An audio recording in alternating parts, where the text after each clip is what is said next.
بعد از رحلت پیغمبر آمد در مسجد اون خطبه رو خوند. شق القمری کرد در علم، در بیان،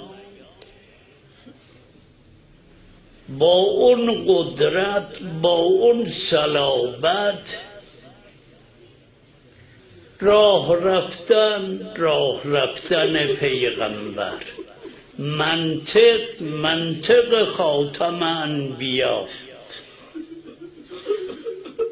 چقدر گذشت؟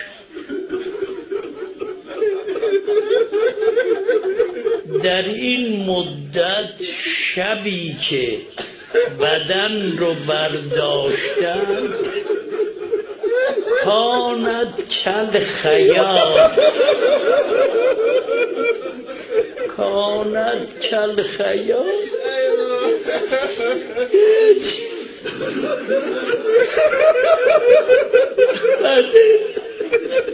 پیدا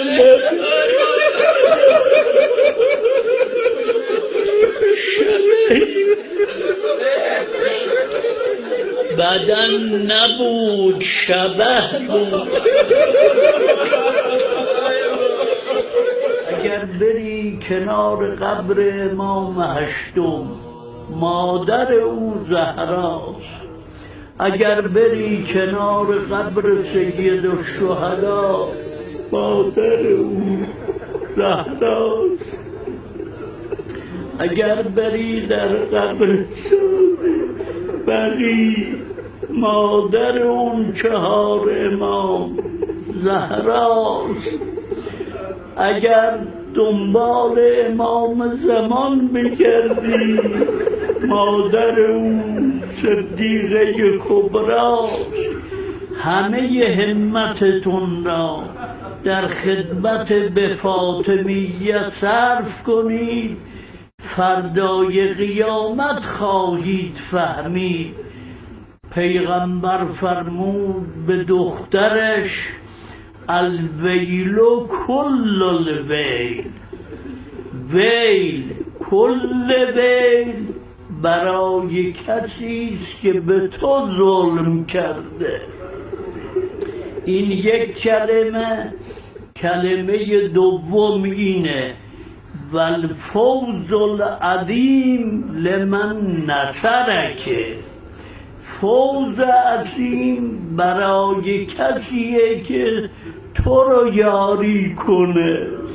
اون پرچمهایی که روز شهادت حضرت زهرا بلند میشه، همه اینها علمیه که به اسم نصرت او افراشته میشه و شما دارید به اون پرچم میگید ای دختر رسول خدا، ای بدرعه خاتم انبیا، ای مادر سید الشهدا.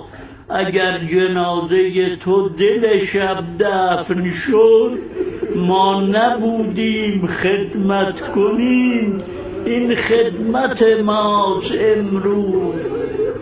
فردا که بود وعده جنات نعیم، تسلیم کنم هرچه غلامی دارم. این چند جمله گفت یا علی به اولاد من تا قیامت سلام مرا برسون.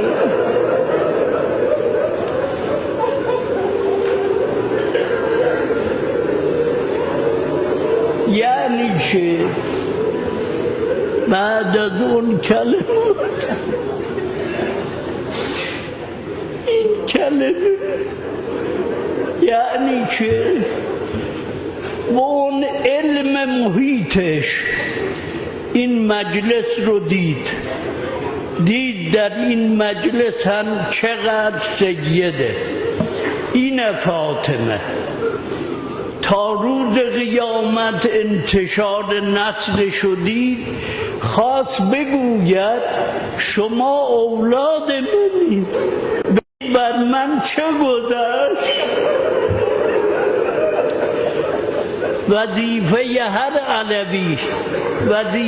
هر علویه اینه که روز 3 جمادی الثانیه در این مملکت با سر و پای برهنه مردانشون بیایند در کوچه و بازار بگویند ای مادر ما این جواب سلام ما.